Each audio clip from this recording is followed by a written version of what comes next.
nosotros podemos dar un diagnóstico, habíamos visto de cómo nosotros podríamos llegar a un diagnóstico lo más precoz posible. ¿Qué significa eso? Significa que va a depender muchísimo el pronóstico del paciente de acuerdo a la rapidez con que nosotros demos el diagnóstico. Es decir, lo más antes posible, ¿para qué? Para poder nosotros tomar la conducta a seguir, es decir, el tratamiento que le van a hacer. Ante eso y viendo de cada uno los exámenes neurológicos que, como han visto ustedes en el examen, es uno de los principales que nosotros tenemos que darnos cuenta, y ahora peor todavía, porque ahora ya tienen la base ustedes y ya van a tener una patología por la cual decidir qué es lo que van a hacer. Con esto le estoy diciendo que los exámenes que vengan posterior a esto van a ser casos clínicos y de razonamiento, pero basado en todo lo que nosotros vemos. Es decir, ya ustedes tienen que tener la capacidad, ya están en cuarto año, tienen que tener la capacidad de poder discernir cuál es lo positivo y cuál es lo negativo y cuál es lo que ustedes tienen que realizar. No le estoy pidiendo que salgan neurólogos ni neurocirujanos, pero sí con criterios, sí con criterios. Ante todo esto, los exámenes neurológicos, la reacción, el tamaño, que ustedes van a ver cuando realizan un examen de pupila, a ver si hay una anisocoria, si hay una miosis, por qué se está produciendo ahorita en este momento, que lo vamos a ir a ver ahora a una paciente con un grupo de práctica en la emergencia con una hemorragia subarachnoidea y que ha ido deteriorándose cada vez más. ¿Por qué? ¿Qué dijimos que era lo principal en una hemorragia subarachnoidea? ¿Dónde es su localización? Entonces, si vemos eso, ¿a qué me va a afectar principalmente en las hemorragias subarachnoideas? Si está acá, ¿qué tenemos acá? El tronco. Entonces, ¿qué me va a afectar? Todas las funciones. Y una de las manifestaciones, ¿cuál es? La primera. Frecuencia cardíaca. ¿Ah? Frecuencia cardíaca. Sí. Frecuencia respiratoria. Ya, pero vamos con la frecuencia cardíaca. ¿Qué me va a llevar a provocar? Una. ¿Con un paro? Ya no, pero no hables de paro. No hables de paro, porque paro, paró. ¿Qué es lo que pasa con la frecuencia? Va disminuyendo, entonces te produce una taquicardia. Aunque la paciente esté como esté intubada y ustedes pongan todos los vasoactivos y todos los cardiotónicos que puedan poner, la frecuencia cardíaca va a disminuir porque la afectación es central. Entonces, el pronóstico, ¿qué dijimos con las hemorragias subarachnoideas? Malo. Pronóstico reservado. Entonces, ante esa situación, ahora lo vamos a ver. En la práctica vamos a ir a ver a esta paciente de ya en plena emergencia. Bueno, ya ustedes han visto el diagnóstico, cuál es, qué es lo que tenemos que hacer. Ante todo, lo primero que nosotros tenemos que hacer ante todo esto, sea un TEC leve, sea un TEC moderado, sea un TEC grave, lo primero que pedimos que es una tomografía. Ese es el diagnóstico, es el procedimiento diagnóstico de elección, porque es el que le va a permitir decidir, ¿es isquémico o es hemorrágico? ¿Es intraparenquimatoso o extraural? Entonces miren ustedes la diferencia entre cada uno de ellos y la importancia de la misma. Ante esta situación hacemos tratamiento. Y ahí es donde nosotros vamos a ver claramente, ¿no? Todo el ABC que necesitamos nosotros conocer. Primero, evitar una hipoxemia de nuestro paciente. Pero para que nosotros podamos evitar esta hipoxemia no es simplemente administrarle oxígeno.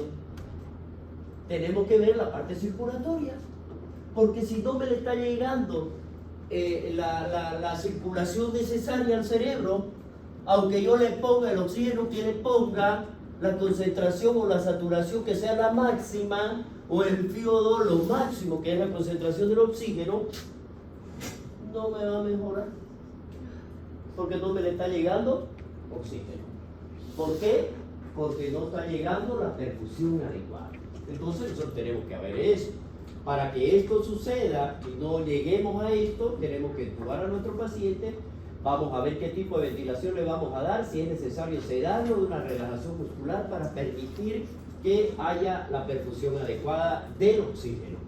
Evitar la hipotensión, vamos a ver la presión arterial media, cuánto es el pic que vamos a tener nosotros para ver y mejorar. ¿Existe una presión intracerebral? Sí, va a existir una presión intracerebral. Ya tiene el paciente por el hecho de estar el estrés y el trauma. Ya tenemos un aumento porque hay edema. Entonces nosotros tenemos que manejarlo en esto. Para esto tenemos que manejar la presión arterial media. Es la que nos va a permitir llegar. Mantener la circulación adecuada por la autorregulación en un traumatismo, y tenemos que controlar tampoco, no aumentar mucho la presión, ni disminuirla, ni darle mucha perfusión. El manejo hemodinámico que tenemos que hacer nosotros de cada uno de ellos, cómo tendríamos que manejar la presión cerebral, que es la que nosotros tenemos que mantenerla dentro del término medio, y para eso vamos a recurrir a las drogas vasoactivas, para que podamos nosotros tener una presión arterial media que sea la adecuada. Si nosotros podemos mantener esto con las drogas vasoactivas y hasta que logremos ya nosotros mantenerlo a nuestro paciente para que llegue a una cirugía o a un estudio de cateterismo para llegar a embolizar, si hay un aneurisma, etcétera, etcétera. Pero la tenemos que mantener hemodinámicamente a nuestro paciente. ¿Qué es lo que va a pasar aquí? Primero nosotros tenemos que realizar la resucitación y la evaluación. No es que vamos a resucitar a nuestro paciente porque falleció o porque hizo un paro, no. La resucitación se refiere a la vitalización de todos los tejidos para evitar que esto suceda. Asegurar la ventilación, la prevención de la hipoxia y la hipotensión. Simultáneamente en esto tenemos que tratar las lesiones, tanto las extracraneales como en caso de que existiera una lesión en tórax, por ejemplo un neumotórax o hipertensivo, tenemos que saber solucionarlo en el momento. Si son los neumotórax hipertensivos, por ejemplo, en este caso, ¿qué es lo que tendríamos que hacer? Nosotros es facilito colocar una granulita y es como si se desinflara. Pero tenemos que saber en qué lugar colocarlo, para saber en cuál lado está, y para eso es nuestro estetoscopio. Y saber que es un neumotórax hipertensivo. Simplemente colocando una gránula número 18, se soluciona el problema. Ya, pero para eso tenemos que conocerlo. Taponaje cardíaco, si el paciente es un choque y vamos a ver nosotros si es hipovolémico, entonces tendríamos pues que ya reponer la sangre. Vamos a ver nosotros si la vía de abordaje, colocando un catéter o una bránula número 16, la sonda nasogástrica, sonda vesical. Vamos a ver si es necesario realizar una transfusión, por lo tanto tengo que saber qué grupo sanguíneo es y qué factor es el que me está comprometiendo. Los electrolitos, siempre. Para eso pedimos un ionograma. Y en el ionograma, ¿qué le viene? Sodio, potasio, cloro, magnesio, calcio. Y entonces nosotros vamos a tener ya esto aquí, gases en sangre, porque no se olvide que todo paciente que está sufriendo un trauma podemos entrar en una alcalosis o en una acidosis, sea respiratoria o sea metabólica, y para eso nosotros tendríamos que solucionarlo. La coagulación es muy importante y para eso tendríamos que evaluar el tiempo de protrombina, el tiempo de trombina y el INR, que es el que me va a dar la relación. Y eso lo vamos a hablar en esto, para que ya ustedes vayan comprendiéndolo después cuando hablemos de hematología, ¿listo? Pero ya tienen que ir viendo ustedes. Y no solamente aquí yo voy a ver en coagulación, no voy a pedir el tiempo de protrombina, pues también tengo que pedir proteínas totales, ¿no es verdad? Para saber, por ahí puedo hacer lo que quiera yo, ustedes administrando algún antitrombítico o tratando de realizarle la estabilización hemodinámica, y ni la proteína ni el paciente está por el suelo. Entonces nace, ¿ya? Entonces yo tengo que saber qué es lo que vamos a hacer ahí. La hipotensión y la hipoxemia son los principales enemigos del paciente con TEC. Entonces aquí, si nosotros tenemos esto, un paciente con hipoxia, si nosotros vemos, por ejemplo, si la presión del CO2, del oxígeno, la presión arterial, ¿qué es lo que me está manejando? Es menor a 60 milímetros de mercurio. La hipoxemia durante la resucitación, si nosotros vemos de todos estos pacientes, y si en los estudios que se han realizado, el 46% de este grupo de pacientes tienen un mal pronóstico. Si tiene menor a 60. Si es menor a 60.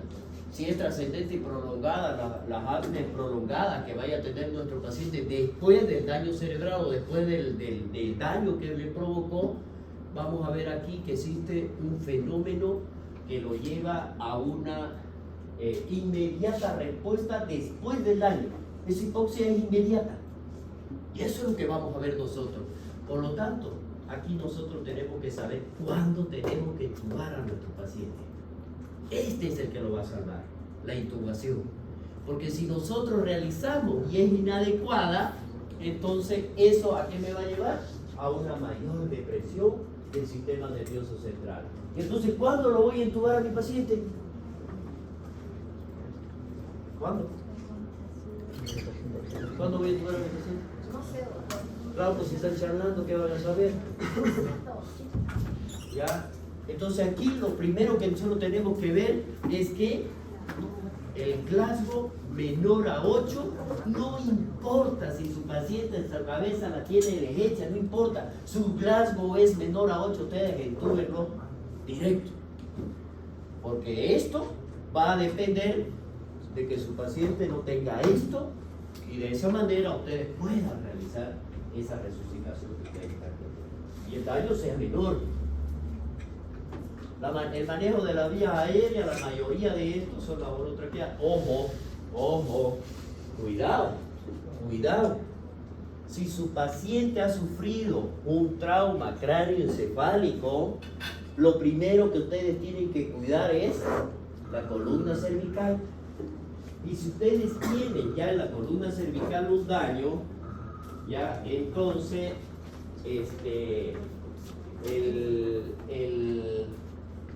al entubarlo, miren ustedes este daño de aquí, al entubarlo, ¿qué es lo que van a provocar? Si esta es la columna y ustedes van a intentar colocar el tubo, ustedes tienen que hacer una hiperextensión. ¿Para qué? Para rectificar y poder llegar a la orofaringe. Si ustedes no hacen esto, es imposible muchas veces. Por lo tanto, lo primero que tenemos que cuidar es eso. Antes de colocar el tubo. Bueno, eso es lo que está hablando. Ya, entonces si nosotros vemos aquí, en caso de que se tenga que realizar una restitución de los fluidos, hablamos de la hipotensión. Si ya vemos nosotros de todo este tipo de pacientes, miren ustedes, y el método más óptimo que se llegó para ellos, viendo que si existe una hipotensión, esto se agrega a una hipovolemia. La hipovolemia se agrega al trauma. Entonces todo esto de aquí va a llegar a que nosotros tengamos un mayor daño cerebral. Y para eso tenemos que saber utilizarlo. Simplemente con el hecho de que nosotros tengamos los datos de que mi paciente ya entró en un trauma cráneoencefálico y es grave, yo tengo que saber que todo lo que hemos visto está sucediendo. Por lo tanto, yo tengo que responder sin esperar los resultados de los laboratorios. No tengo que esperarlo porque ya yo clínicamente lo tengo. Y aquí viene lo que tenemos que hacer. Podemos administrar cristales isotónicos, hipertónicos, coloides o glóbulos rojos. ¿Cuáles serían las soluciones isotónicas? El cloruro de sodio es lo principal. Esto cuando entremos a equilibrio hidroelectrolítico vamos a saber cuál es y en qué momento de los tipos de hidratación que tenemos. Magnífico. Este es el más utilizado dentro de ellos. El cloruro de sodio, que es la solución fisiológica. ¿Ya? Este es el más usado por la expansión hasta 5 litros de inicio y con un balance positivo de 3 litros a las 48 horas. Cuidado, ¿no? Ojo. Cuidado que su paciente tenga una insuficiencia cardíaca congestiva o tenga una insuficiencia cardíaca donde la bomba hace esto. Entonces, tiene más el TEC. Ojo. Y ustedes le van a meter 5 litros de líquido. ¿Será que vamos a recuperarlo? No, lo vamos a encharcar, lo vamos a matar. porque no puede movilizar la cantidad de volumen, por lo tanto, lo tengo que hacer de acuerdo a la evolución clínica y a la clínica de mi paciente. Tengo que administrar líquido, pero lo voy a hacer con cuidado. Voy a reponerlo, pero lo voy a hacer con cuidado. Porque tengo que manejarlo a mi paciente, porque si no, yo lo voy a matar. Ojo con eso, ojo con eso. ¿Ya? Entonces, el uso de las soluciones salinas isotónicas tienden a que se desarrolle más todavía un edema cerebral, si ya tiene. Por lo tanto, también nosotros tenemos que saber cuándo. Dice que no debemos utilizar el ring-lactato, porque es más hipomolar, es menos 273 milosmoles. Entonces aquí debemos utilizar las soluciones salinas cuando la osmolaridad esté mayor o igual a 308. Y ahí nosotros vamos a hablar. ¿Cuánto es la osmolaridad normal? Yo manejo un dato. 295 más menos 5. Ese es el que vamos a manejar siempre. ¿Ya? Y después yo le voy a dar una fórmula, cómo es que la van a sacar ustedes. Aquí está, miren ustedes, las hipertónicas. Aquí era el 0,9% y es isotónica, entonces la hipertónica, nosotros vamos a ver 7,5 al 3%. ¿Cuándo lo vamos a administrar? Porque no se olviden aquí, si nosotros podemos, por ejemplo, ver y administramos una solución hipertónica, en este caso que estemos realizando de una manera aguda la resucitación, es decir, rápida de nuestro paciente, nos puede ayudar y puede prevenir el desarrollo de un edema cerebral. Si es una solución hipertónica, no la isotónica, ni la hipotónica, porque eso me aumenta más el edema cerebral. La que tengo que utilizar es una hipertónica. Miren ustedes, la hipertensión intracraneal creada en un gradiente favorable de agua libre del comportamiento extravascular al intravascular. Es lo que me va a permitir. Esto es lo que está afuera y este es lo que está adentro. Yo le voy a poner una hiperosmolar, entonces una hipertónica. Entonces, ¿qué es lo que va a hacer? Va a tratar de absorber a lo que está afuera. Eso es lo que está haciendo. La solución salina al 7,5 más el Dectran. El Dectran es la solución glucosada. Ya resultado de un estudio clínico trial, no estadísticamente significativo, pero la salina al 3%, esta se asoció con una presión intracraneal normal. Si nosotros vamos a ver este modelo de un traumatismo cráneoencefálico grave y con nuestro paciente que se ha choqueado hemorrágico por una hemorragia masiva, aquí nos podrían ayudar, nos podría ayudar. La solución salina isotónica al 10% más el Dectran incrementa la presión intracraneana. Entonces miren ustedes, ya me están dando las pautas de qué es lo que yo debo hacer. Es decir, ya está escrito, no es necesario que nosotros lo vamos a estudiar de nuevo. Claro que lo tenemos que estudiar para aprenderlo, pues ya está, ya está. ¿Cuándo vamos a utilizar nuestros coloides? Y eso es lo que yo les decía a ustedes. Si mi proteína está baja, puedo poner lo que quieran ustedes, no le voy a hacer nada. Entonces, las albúminas al 6% dice que no mostró una diferencia en la sobrevida del uso de los cristaloides. Cuando se realiza esta infusión rápida, cuando realizamos nosotros de 1 a 2 litros con soluciones salinas isotónicas, aquí podría darnos hemodinámicamente un resultado beneficioso a nuestro paciente cuando se requieren altos volúmenes. Por lo tanto, yo tengo que combinarlo. Y aquí viene una relación que me dan ellos. Voy a administrar soluciones salinas más un coloide, en este caso la albúmina. ¿Cuánto? 3 de soluciones salinas por 1 de coloide. O 4 por 1. Esa es la relación que me están dando. Entonces, ya ahí los resultados sí podrían ser. Cuando la hipotensión no revierte después de que nosotros administremos los cristaloides, los coloides, 1 o 2 litros en la vena central, entonces nosotros aquí decimos algo más está pasando. Los glóbulos rojos. O sea, hasta entonces ya me llegaron los resultados, ¿no es verdad? Porque lo que nosotros, ¿qué es lo que estamos haciendo? Una reposición inmediata, rápida. Hasta entonces ya me llegaron los resultados. La hemoglobina de su paciente está en 4, doctor. Ah, claro, métale glóbulos rojos. Ahí es donde nosotros vamos. ¿Ya? La ventilación mecánica, miren ustedes esto, ojo, no porque mi paciente tenga un traumatismo cráneoencefálico grave, yo le voy a colocar un tubo simplemente para prevenir, no. Cuando tenga indicación, ya dijimos nosotros cuándo. Entonces, no realizar eso. ¿Ya? El uso por periodo corto y ausencia de respuesta a otras medidas, sedación, drenaje de líquido cefalorraquídeo, manitol, la hiperventilación moderada, cuando la presión del CO2 es igual a 35 milímetros de mercurio, tendríamos nosotros que controlarlo, siempre controlarlo y ver. Bueno, para eso los monitores ahora me lo dan todito. Esta es su presión, este es su FiO2 y manéjenlo usted en base a esto. Ya los terapistas, eso es lo que realizan. La hipotermia controlada, moderada, siempre. La rectal es la que me va a dar la mayor, mejor dicho, la mejor temperatura, la más óptima en mi paciente. El manitol es lo que se utiliza como laxante, osmótico, muchas veces, pero este es el que le va a salvar la vida a su paciente. Cuando hablamos del manitol, ¿cuándo lo vamos a utilizar nosotros al manitol? Frente a una elevación de la presión intracerebral mayor a 25.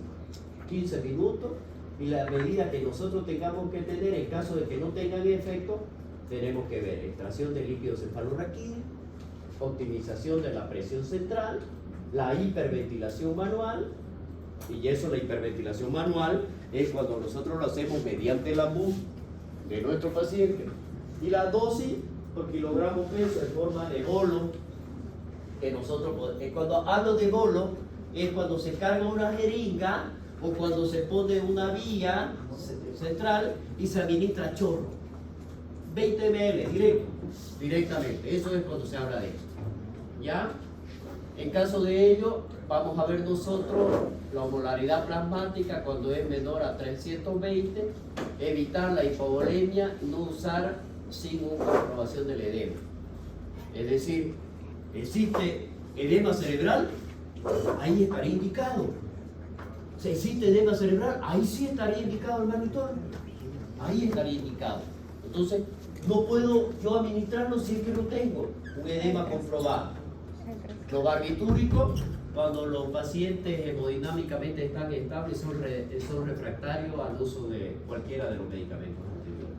Aquí sí podemos, los barbitúricos, tengo que inducirlo a mi paciente a una sedación. Porque si no, no voy a poder actuar. Disminuye el metabolismo cerebral, evita la crisis convulsiva y disminuye la hipertermia de origen central. Los nimodipinos, en este caso es otro de los medicamentos que se utiliza en gran forma, y cuando hablamos nosotros del nimodipino, siempre dice en las hemorragias subarachnoideas traumáticas severas es cuando lo debemos utilizar. Si nosotros tenemos dentro de los resultados de estos pacientes con traumatismo encefalocraneal severo, con hemorragia subarachnoidea, es cuando se han tenido las mejores respuestas. Cuando hablamos de una hipotensión no significativa, cuando se utiliza en dosis menores a 1 miligramo por hora, en este caso lo que sí vamos a recomendar posteriormente es la utilización por vía endovenosa durante aproximadamente unos 7 días.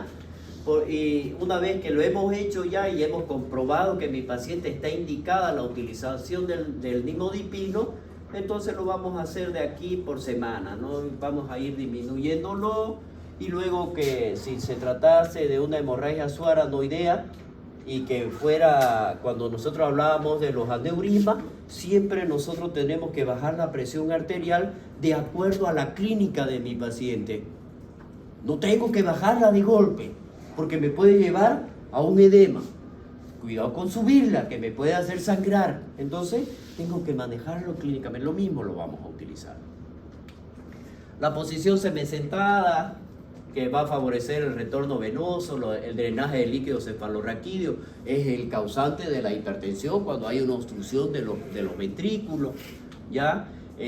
Son las medidas más eficaces para disminuir la presión en ausencia de hipotensión arterial. Los corticoides no tienen, cuidado, ¿no? Si mi paciente tiene hipotensión arterial, ¿será que la semisentada le va a favorecer? Así está el paciente, esta es la cabeza. ¿Será que si tiene hipotensión le va a favorecer? a regular la perfusión? No, no es verdad. Entonces, ojo, entonces yo más bien lo tengo que acostar así para que podamos favorecer la perfusión. Eso es lo que me está diciendo acá. Si nosotros tenemos y continuamos con esto y mi paciente no se olvide, aquí la utilización de los corticoides como es la desametasona, la metilprednisolona o prednisolona directamente no tienen ningún efecto benéfico en los traumatismos cráneoencefálicos. No. ¿Ya? La profilaxis anticonvulsiva, en este caso evitar las crisis tempranas, se hace dentro de los primeros 7 días. Ya hablábamos de eso, ¿se acuerdan? Todo paciente con traumatismo cráneoencefálico puede ser que ahora me presente convulsiones por el trauma o posteriormente a ello. Entonces yo tengo que hacer este tratamiento y para eso la fenitoína. Para eso la fenitoína. Porque no se olviden ustedes que las convulsiones, ¿a qué dijimos que eran? ¿Por qué se producen? Por descargas anómalas de un grupo de neuronas que son anárquicas. Quieren que todas funcionen como ellas. Ya ahí es donde viene. Entonces, no se olviden eso, ya que es algo que nosotros tenemos que manejarlo claramente. Tenemos que monitorizar a nuestro paciente. Vamos a medir la presión intracraneal y después es fácil. Aquí, solamente cuando es la presión intracraneal es un indicador y por lo tanto debemos considerar cuál es su mayor importancia dentro de este flujo sanguíneo cerebral. Es decir, ¿para qué me sirve medir esa presión intracraneal? ¿Para qué? Para conocer la mejor demanda de oxígeno que va a tener a nivel cerebral. Eso es lo que queremos nosotros. Para eso es. Por eso dice, ¿no? Aquí es solo un indicador de cómo se está manejando o cómo puedo manejar yo el oxígeno. Eso es lo que me está diciendo. Por lo tanto, ¿esto cómo lo hacemos? Mediante una autorregulación. El organismo mismo lo realiza. El flujo sanguíneo cerebral se correlaciona con la presión de la percusión cerebral y vamos a ver nosotros cuál es la relación primaria. Bueno, esto ya lo manejan los terapistas y dicen con esto, esta es la presión que vamos a manejar nosotros y existen los catéteres. Este es un ejemplo esquemático de cómo es que nos va a servir a nosotros para que lo podamos manejar de esa manera y podamos ver si hay o no hay la resistencia a nivel intracraneal. Vamos a ver nosotros cuál es el manejo principal para que nosotros podamos ver cuál es la percusión que me va a dar dentro del cerebro. Y ahí nosotros hablamos de una hipertensión endocraneana. ¿Cuál es? Dice que la máxima entre 20 a 25 en un adulto, con patología menor en pacientes pediátricos. Entonces, existe una triada que es la triada de Cushing. ¿Qué es lo que dice? Cuando es completa, vamos a observar nosotros que en todos los pacientes, esto en un 33% aproximadamente, lo vamos a encontrar en pacientes con hipertensión arterial, con bradicardia y irregularidad respiratoria. Esa es la triada. Si yo tengo esto, entonces esto de aquí va a estar modificado. Acuérdense del esquema. ¿Cómo es que lo está manejando? Entonces, en ese esquema y con esta triada, si yo tengo estos componentes principales, entonces yo tengo que manejarlo en base a ello. Por eso la tomografía que vamos a ver nosotros y la presión que vamos a ver en este caso de la relación que debe existir, el 60% de esto con un paciente que tiene un traumatismo cráneoencefálico y una tomografía normal, entonces la elevación de la presión intracraneal es un hecho. Es un hecho. En el 13% de los casos, cuando nosotros tenemos un traumatismo cráneoencefálico y una tomografía normal, miren ustedes, tiene también elevación de la presión. Ya son 2 casos que me está dando. 2 casos. Y que ahí nosotros lo vemos.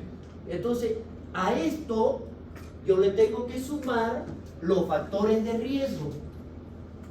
Y en eso es lo que nosotros nos vamos a enfocar como clínicos. como médico emergenciólogo.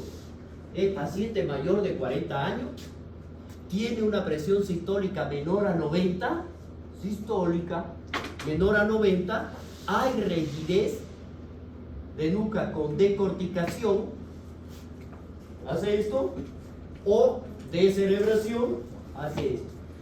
Entonces, miren ustedes, ya no hay dónde perderse, ¿no es verdad?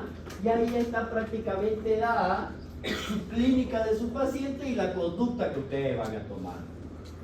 Por lo tanto, tenemos que realizar un manejo precoz de esta presión intracraneal. Y como aquí nosotros, en coma, por ejemplo, en un paciente y que tiene una declinación del nivel de conciencia que es rápida, ¿ya?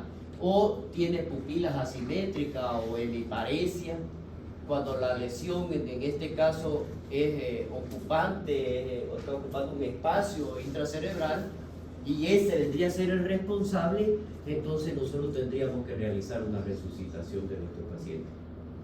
Y aquí nosotros tenemos que dar la hiperventilación. Tenemos que verlo con una presión del CO2. Dijimos que hasta 35, aquí tiene que ser superior a 35.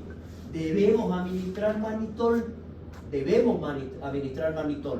de esta manera, y la fenitoína como preventiva, no se olviden, porque puede convulsionar, porque está aumentada la presión.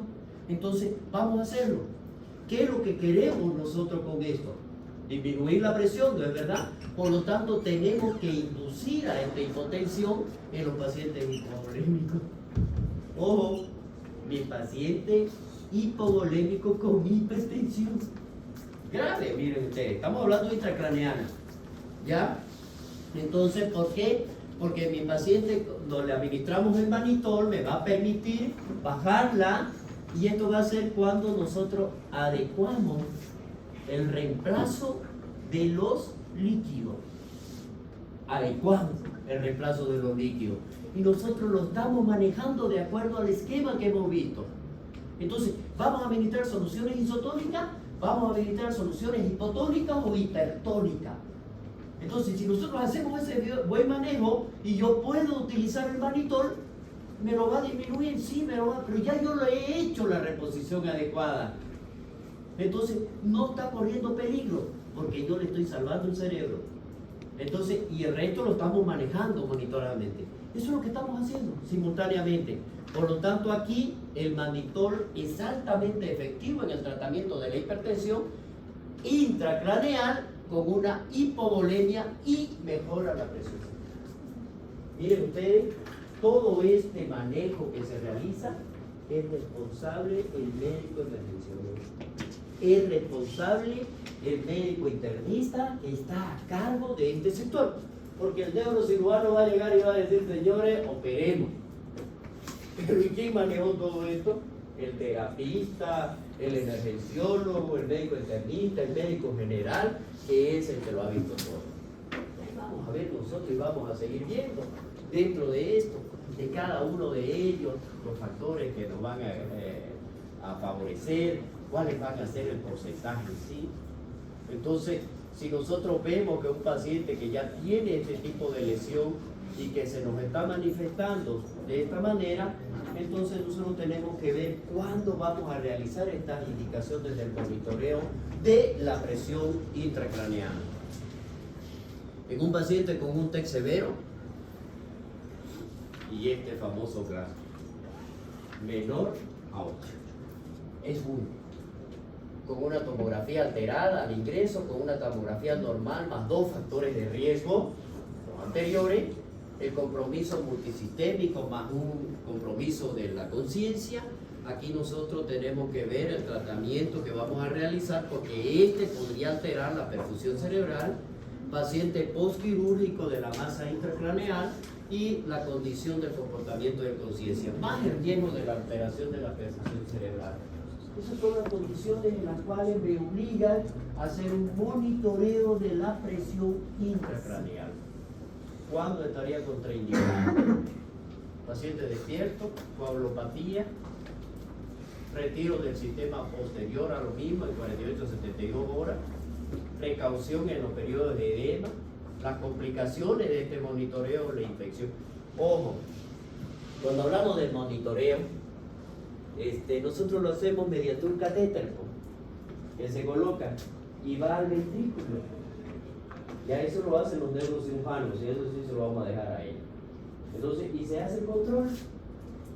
Y eso se tiene que medir de acuerdo a ello, y cada vez pues, se le está midiendo con los cuales van a hacer las complicaciones, porque en un catéter me puede infectar, pues es verdad, me puede dar una hemorragia, sí, me puede dar una mala función del mismo, sí, y yo equivocarme, una mala posición, sí, porque no está dentro del ventrículo, sí, me puede dar, pero para eso tenemos que tener los cuidados necesarios. Esas son las complicaciones. En la infección, entonces, no hay un estudio prospectivo de infecciones clínicamente relevantes. La contaminación del sistema son más frecuentes que las infecciones relevantes. Las series no son comparables al referirse a la contaminación. ¿Qué me quiere decir esto? ¿De lo que la infección puede suceder? Sí puede suceder. ¿Está comprobado? No está comprobado, porque puede ser por otra causa. Eso es lo que me está diciendo. No son relevantes. ¿Por qué? Porque si yo tengo... Ojo. Si yo tengo un proceso infeccioso intracerebral y me va a llevar a una meningitis, mis complicaciones van a ser mayores. ¿Por qué? Porque la mayoría de los fármacos no llega a actuar de forma directa y tengo que utilizar fármacos especiales y en alta dosis. Ya es otra complicación. Ya, pero por eso tenemos que ver nosotros y considerarlo todo esto. Tenemos que realizar un cultivo. Es mejor el mejor de los exámenes que podemos ver, la clínica que nos puede dar juntamente con los laboratorios y los factores de riesgo que tenemos que considerar dentro de estos mismos, las hemorragias, si ha habido un aumento o un incremento de la presión intracerebral, si es mayor a 20. Entonces esos son factores de riesgo que nosotros lo vamos a ver. Los factores de riesgo de la infección, la duración del monitoreo, la irrigación del sistema, otras infecciones en curso, factores no asociados, previo al sistema intraventricular, drenaje de líquidos, uso de corticoides. ¿Qué dijimos de los corticoides? No es indicación ningún traumatismo cerebropermeano, no es indicativo, ¿ya? Tipo de sistema, este es el catéter intraventricular, este es el MAC, es el método estándar. La ventaja de costos son baratos y se puede recalibrar. Las desventajas son la inserción, que es difícil de realizar, lo tiene que hacer un neurocirujano, obstrucción en la columna, en la salida de líquido, cuidados en el manejo, cuidado con el punto de referencia que nosotros estamos tomando. Eso es lo que se realiza. Y eso es lo que tenemos nosotros. Y eso es lo que hay. Lo mismo, ya, para cada uno puede ser de forma directa. Cuando es subaranoideo, por ejemplo, en este caso, podríamos verlo, un intraparenquimatoso, o un intraventricular, o un epidural. Se puede realizar, hay diferentes tipos. Ya, lo único sí que nosotros tenemos que tener es la experiencia en el manejo del mismo. Este es el parenquimatoso. Casi no se lo utiliza, más se lo utiliza el intraventricular. Esto se hace directamente, ya tanto Codman que dijo que es el más caro de todos, una técnica más fácil, pero es el más caro, y las complicaciones que nos pueden dar son las hemorragias, porque no sabemos dónde vamos. El subaranoideo, el 1% de riesgo de infección, menos exacto. Miren ustedes, el sistema sudural menos exacto, el costo es más barato, el epidural igual. El control de la presión, cuando esté grave, tenemos que realizar el monitoreo. En este caso, el ideal para este control es el de catéter intraventricular, porque además de eso, que nos va a permitir, si aumenta la presión, como no voy a poder disminuir más el edema porque ya le coloqué monitor y que el equilibrio hemodinámico que le estoy realizando ya no me lo permite más, entonces le retiro líquido, claro, le saco líquido cefalorraquídeo si está conectado directamente, ¿no es verdad? El intraventricular es mantener el pico por debajo del vein. Tratamiento quirúrgico es la craneotomía decompresiva, que es lo que ustedes han visto, lo que han hecho práctica de neuro, han visto que le falta la calota, la han sacado, y eso es ¿por qué? Por esta razón. ¿Ya? Es lo que hace. Hipertensión nuclear maligna mayor a 20, cuando son refractarias. Bueno, estos son los tipos de hemorragia que pueden existir. Bien chicos, como verán, no es difícil, es fácil. Traumatismo claro, simplemente nos tenemos que guiar y concentrar en lo. Yo sé que tienen alta materia, no es la única medicina interna. Pero cuando toque que estudien de ello, concéntrense en los otros temas, no solo en el tema que están estudiando, sino que vayan viendo. Les doy una técnica. Siempre vayan sacando de cada tema, existen partes que son clave y que son las que le van a servir para las próximas, como la que yo le estoy nombrando. Entonces, ante todo ello, y la pregunta que yo le realizo, la mayoría están ahí, pero la mayoría son de las que hablamos aquí, que no están en la diapositiva. Muchas de ellas. ¿Listo? Eso.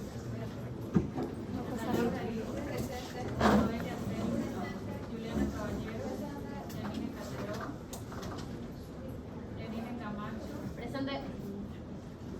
Caterine, Gabriel Castillo, Cedric, Presente.